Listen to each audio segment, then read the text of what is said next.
चलिए हम आगे बढ़ते हैं और जो कॉमन डाउट्स आते हैं लोगों के, which I have come across especially, हम उसे थोड़ा सा डिस्कस करते हैं विद अ सिंपल येस और no. Let's see the first one. If a garment was stained earlier and it cannot be further removed, can we wear it for salah or after purification? The answer is yes. Simple चीज़ है. अगर आपके पास कोई dress है, कोई कुर्ता है, कोई pant है, उस पर स्टेन कभी लग गया and you tried your best to wash it, फिर भी थोड़ा बहुत स्टेन रह गया है, you can still use that for your नमाज. ऐसा कुछ नहीं है कि आपको उठा के फेंक देना है कि हाँ चलो इसके ऊपर तो एक स्टेन आ गया, मैंने साफ़ करने की कोशिश की फिर भी उतना नहीं जा रहा है, थोड़ा बहुत रह गया है बट मैं इसको यूज़ नहीं करूँगी मैं फॉर नमाज. ऐसी कोई बात नहीं है. दीन बहुत बहुत सिंपल है एंड अल्हम्दुलिल्लाह इस्लाम डज़ नॉट प्रमोट वेस्टेज. जब नबी करीम सल्लल्लाहु अलैहि वसल्लम का टाइम था, जो उनकी वाइफ्स थी उनके पास जोड़ों की लग्जरी नहीं थी. आज जो हमारे पास कबर्ड खोलते ही हमारे ऊपर जो कपड़े गिरते हैं अल्हम्दुलिल्लाह, that was not the case for the सहाबिया. तो ऑफ कोर्स जाहिर सी बात है कि उनको भी मेंसेस थे. उनके टाइम तो खैर पैड्स भी नहीं थे, कपड़े यूज़ होते थे, तो स्टेन लगने के बहुत सारे चांसेस थे. And because they did not have a set of wardrobe clothes, they would use it, wash it and use it, wash it and use it. तो अल्हम्दुलिल्लाह this is applicable for us as well. कुछ ladies होती है, कुछ औरतें होती है, उनके पास उतने कपड़े नहीं होते हैं, they have 3-4 set of clothes, that's it. अगर उसमें भी अगर मान लीजिए 2 कपड़ों पे स्टेन हो गया, they would not have anything to wear. तो अल्लाह ताला ने बहुत आसान किया है हमारे लिए. तो आप ये डाउट को आने मत दीजिए. अगर आपके पास बहुत सारे कपड़े हैं कि आप इसको सेट असाइड करके रख सकते हो, then it's completely your choice. But ये सोच के सेट असाइड रखना कि मैं इस पे नमाज़ नहीं पढ़ूँगी, मेरे अगर नमाज़ पढ़ ली तो मेरी नमाज़ कबूल नहीं होगी, ये गलत है. एंड ये आगे वाले को पहुंचाना, उसके भी दिमाग में ये बात डालना भी गलत होगा, क्योंकि दीन हमें ये नहीं सिखाता. We should follow what is there in the Quran and Sunnah. तो अगर आपके पास कोई भी ड्रेस है, कोई भी कपड़ा है जिस पे लग गया हो, आपने धोया हो and that stain did not go 100%, it's okay. You can still wear that and you can still pray on it, inshallah. Now let's see second question. Is there any recommended color to be worn during menstruation or any color to avoid? नहीं, ऐसा कुछ भी नहीं. इन authentic Quran and सुन्ना there is know where कि आप काले कपड़े मत पहनो, आप लाल कपड़े मत पहनो, आप लाइट क्लोथ्स मत पहनो, आप वाइट क्लोथ्स मत पहनो, ये हो जाएगा वो हो जाएगा. This is all misconception. Don't believe this. हाँ, light colours preferably we girls don't prefer to wear, because अगर स्टेन लग जाए तो बहुत ज़्यादा एविडेंटली दिखता है. That is one reason. But उसे ये इसमें लेना कि अगर आप काला कपड़ा पहनोगे या फिर वाइट कपड़ा पहनोगे तो आपके साथ बुरा होगा, जिन आपको आपके पास आके आपके बॉडी को, आपके आंख को लपट जाएंगे, that is wrong. So don't have these misconceptions. अगर आपको कोई आके बोल भी रहा है तो tell them via Quran and Sunnah कि नहीं, ऐसा कहीं नहीं है. हिफाजत करना अल्लाह पे है. अल्लाह ताला बेस्ड ऑन कलर नहीं हिफाजत करते.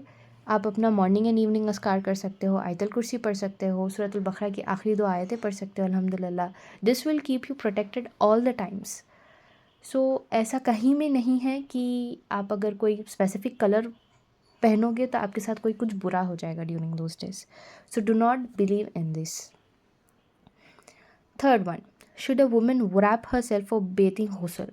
नाउ बहुत सारे women को मैंने देखा है बोलते हुए, सुनते हुए कि you should wrap your body and do ghusl, क्योंकि आप मेंसेस में होते हो एंड बाथरूम में जिन्नात होते हैं, बाल खुले होते हैं and there are chances of possession. ऐसी कोई बात नहीं है, बिल्कुल भी बात नहीं है.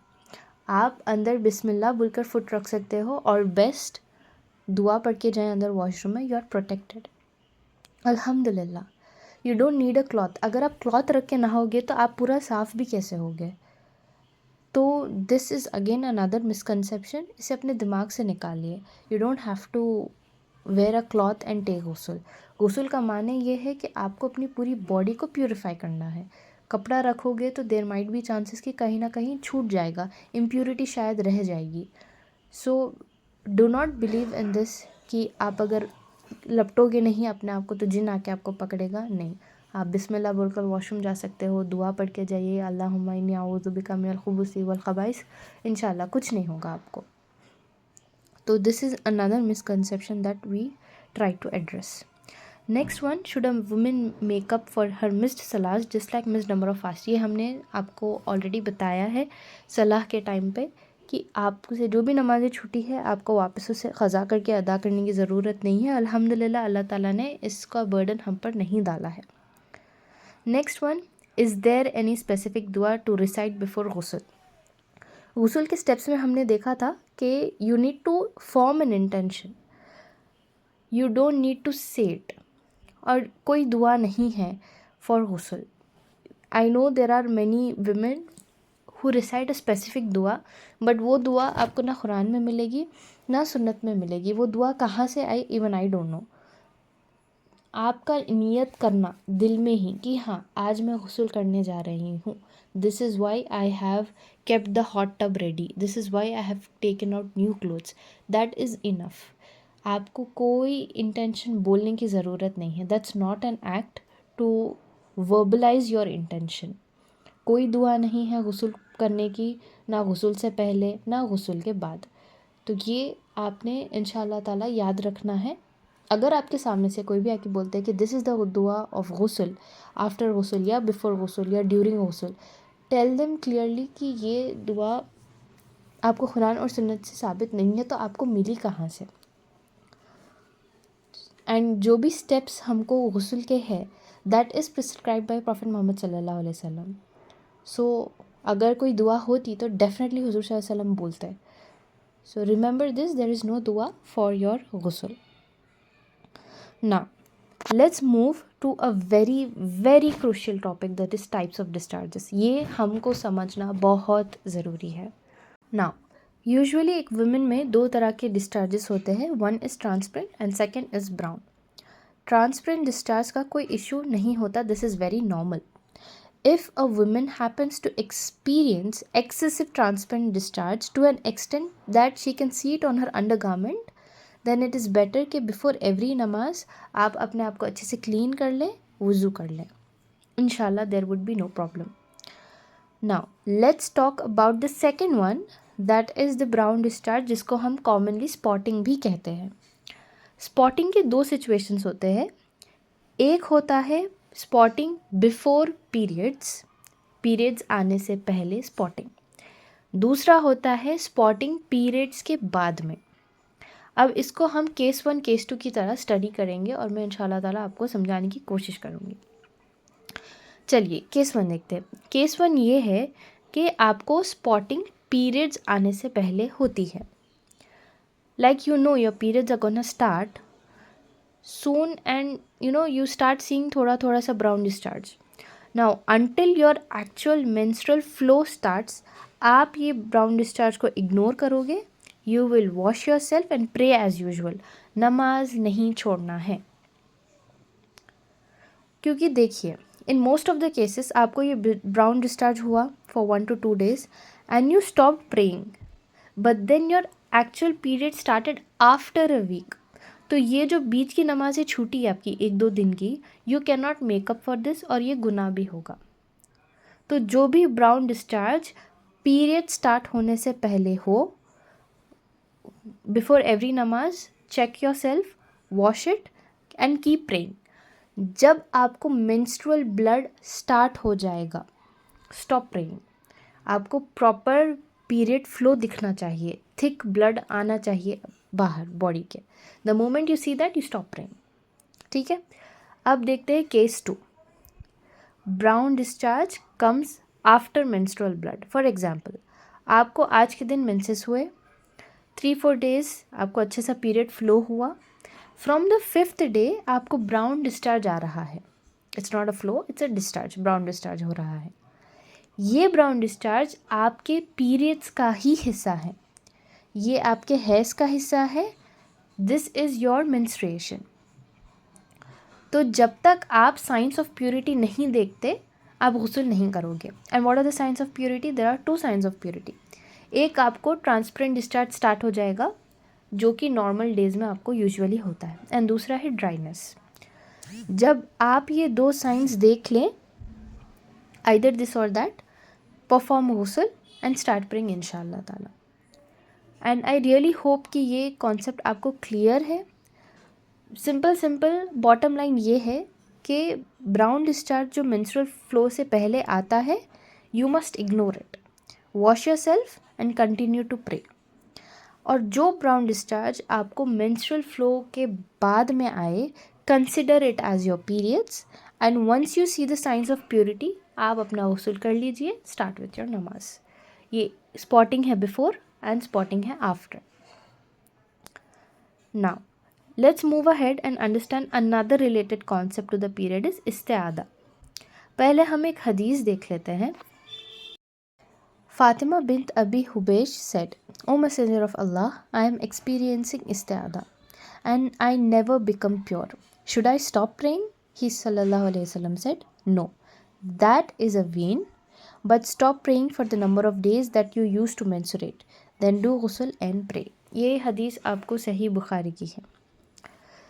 बेसिकली इस्तिआदा एक ऐसी सिचुएशन है जहाँ women bleed more than the usual time, यानी एक नॉर्मल जो हम 7 डेज़ का पीरियड मेंस्ट्रुअल फ्लो रहता है उससे ज़्यादा ही उनका थोड़ी लेडीज़ को इस्तिआदा होता है, that is more than 7 days.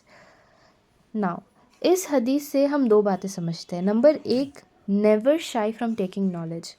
जब आप दीन का इल्म सीखते हैं, you should never hold back, क्योंकि स्पेशली एज विमेन कुछ ऐसी बातें होते हैं जो हमें लगता है कि हमें पूछना चाहिए, but because we shy a lot, that's our nature, we refrain from asking.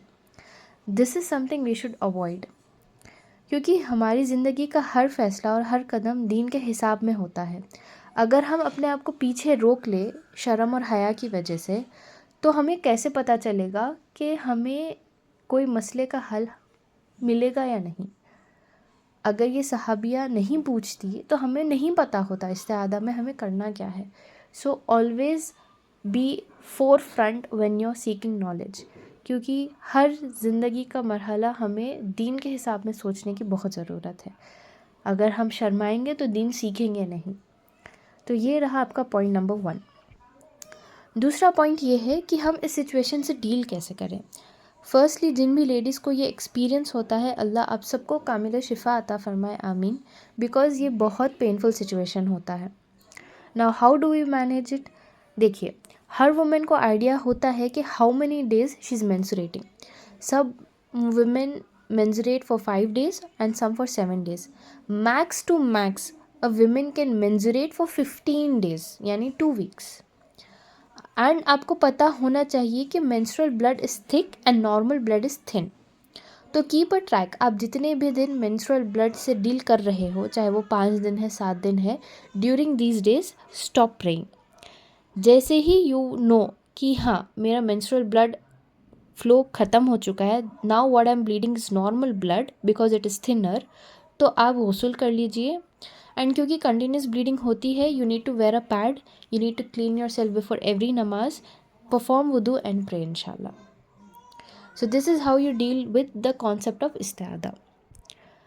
Now let's move into our last topic of discussion today, that is time of purification and salah. बहुत से सिस्टर्स को doubt होता है कि अगर मैंने फजर और ज़ोहर के बीच गुस्ल लिया है, शुड आई प्रे फजर एज वेल। तो इस चीज़ को आपने नोट डाउन करना है इंशाल्लाह ताला, and this should help you. Discuss करने से पहले नो दैट नमाज का एक कॉन्सेप्ट है, that is called as enjoining prayers, यानी वो नमाजें जिनको एक साथ मिलाकर पढ़ा जा सकता है। सो this is a thumb rule, इसे याद रखें। रूल नंबर 1, फजर को आप किसी भी नमाज के साथ कंबाइन करके नहीं पढ़ सकते, because it's an early morning prayer. तो फजर किसी के भी साथ नहीं जाएगी, फजर का वक्त सिर्फ फजर का होता है। रूल नंबर 2, दोपहर की जो 2 नमाज़ें हैं, ज़ोहर एंड असर, उसे कंबाइन किया जा सकता है। और शाम की जो नमाज़ें होते हैं, मगरिब और इशा, दे कैन बी कंबाइंड। तो फजर को छोड़ के बाकी की 2 जो नमाज़ें हैं उन्हें हम कंबाइन करके पढ़ सकते हैं। So this is something that you need to keep in your mind. Now let's see the next slide, जहाँ पर मैं आपको बता रही हूँ कि आपने नमाज को कैसे हैंडल करना है। पहला आपको सिचुएशन है प्योर बिफोर फजर। मान लीजिए आप तहज्जुद के वक्त उठती हैं, 4 बजे आपने गुस्ल कर लिया, तो आपने, क्योंकि फ़जर से पहले आप उठी हैं, आप अपना मगरिब और इशा पढ़ोगे वो टाइम पे, that will become valid for you to pray. ये सिर्फ़ और सिर्फ तभी होगा जब आप फ़जर नमाज से पहले गुस्ल कर लिया हो आपने, ठीक है। प्रे और मगरिब and Isa. Second situation, pure after फजर बिफोर सनराइज़। अब मान लीजिए सनराइज़ का टाइमिंग है 6:30 AM, आपका फ़जर ख़त्म हुआ है 6 o'clock, ठीक है। आपका गुस्ल भी हुआ है 6:10 को, ठीक है। 6 o'clock को फ़जर ख़त्म हुई है, 6:10 को आप गुस्ल करके बाहर आई हैं, 6:30 को सनराइज़ होने वाला है। आपके पास अभी 20 मिनट है फ़जर ख़त्म होने के लिए, तो आप सिर्फ़ और सिर्फ फ़जर पढ़ेंगी बस। एंड अगेन जो भी नमाज़ फॉलो अप होती है वो आप पढ़ोगे, ज़ोहर है, असर है, पूरी दिन की नमाज़ हो जाएगी आपकी इंशाल्लाह। Next situation is pure after फजर आफ्टर सनराइज़। अब जैसे मैंने बताया 6 बजे फ़जर का वक्त ख़त्म हुआ, 6:30 को सनराइज़ का टाइम है, ठीक है। अब आप नहाकर बाहर आए हो 7 बजे, तो आपका फ़जर का भी टाइम क्रॉस हो गया, सनराइज़ भी हो चुका है आपका सनराइज़। तो आप फ़जर नहीं पढ़ोगे, आप वेट करोगे कि ज़ोहर की नमाज़ आएगी, बाकी की जो भी नेक्स्ट फॉलोइंग नमाज है वो आप पढ़ लोगे, फ़जर को आपने पढ़ना नहीं है। नेक्स्ट स्लाइड देखते हैं। प्योर आफ्टर ज़ोहर। ज़ोहर का वक्त मान लीजिए आपको 1 बजे है, आप गुस्ल करके आए बाहर 1:30, तो आप सिर्फ ज़ोहर पढ़ लीजिए। प्योर आफ्टर असर, मान लीजिए असर आपको 5 बजे है, ठीक है, और आप आए 6 o'clock 6 PM आप आए गुस्ल करने के बाद, तो आप ज़ोहर भी पढ़ोगे और असर भी पढ़ोगे, दोनों मिला के पढ़ोगे। थंब रूल याद रखना है, ज़ोहर और असर को ऐसी नमाज है जिसको हम मिला के पढ़ सकते हैं। नेक्स्ट सिचुएशन, प्योर आफ्टर मगरिब। तो मगरिब यानी आपको मान लीजिए 7 बजे आपकी मगरिब हो रही है, ठीक है। आप आई नहाकर बाहर 7:30 को, प्रे ओनली मगरिब, सिर्फ मगरिब पढ़ना है आपको। यहाँ पर हम इशा को कंबाइन नहीं करेंगे क्योंकि इशा का वक्त ही शुरू नहीं हुआ है। 7:30 बाहर आए हो आप नहा के गुस्ल करके, प्रे ओनली मगरिब, that's it. And the last is pure after इशा। मान लीजिए इशा 8 o'clock को होती है, आप नहा धोकर आई 9 बजे 9 PM को, ठीक है। तो आप मगरिब भी पढ़ोगे, इशा भी पढ़ोगे। थंब रूल याद रखना है, मगरिब और इशा को मिलाकर पढ़ा जा सकता है। अब आपको अगेन डाउट ना आए, मैं आपको समझा देती हूँ बेसिक थंब रूल। फ़जर कोई भी नमाज के साथ मिलाकर नहीं पढ़ी जाती। सेकेंड इज़ ज़ोहर असर को मिलाया जाएगा, मगरिब इशा को मिलाया जाएगा। बट ज़ोहर की नमाज में हम असर को नहीं मिला के पढ़ सकते क्योंकि उसका वक्त ही शुरू नहीं हुआ है। असर में हम ज़ोहर को इसलिए मिलाते हैं क्योंकि उसका वक्त हो चुका है, and because you had a certain reason, because आपको गुस्ल बाद में हुआ था, you can combine Johar with असर। Same goes for Isa and मगरिब। मगरिब के टाइम पे सिर्फ मगरिब पढ़ सकते हो, मगरिब में इशा को नहीं मिलाना है क्योंकि आप उस वक्त में अभी दाखिल नहीं हुए हो। इशा में क्योंकि आप मगरिब पढ़ सकते हो because you have missed it, and because they are in the same duration, आप जो नमाज गुजर गई है उसे मिलाकर पढ़ सकते हो, जो नमाज आने वाली है उसे नहीं मिला सकते आप। I hope this chart, this diagrams will really help you कि आप ट्रैक कर सके कि मेरा ये टाइम पे गुस्ल है तो मुझे कौन सी नमाज़ें पढ़नी है इंशाल्लाह। And definitely Allah nose the best. अगर आपके कोई भी क्वेश्चन हैं, फ़र्स्ट ऑफ़ ऑल मैं उम्मीद करती हूँ कि आपको ये एजुकेशनल सेशन से बहुत फ़ायदा हुआ हो। फिर भी अगर आपके कोई भी डाउट्स हो तो you can leave it in the comment down below, and इंशाल्लाह ताला I will address the same. So let's read our दुआ। सुब्हानकल्लाहुम्मा व बिहम्दिका अशहदु अल्ला इलाहा इल्ला अंता अस्तगफिरुका व अतूबु इलैक। अस्सलामु अलैकुम व रहमतुल्लाहि व बरकातहू।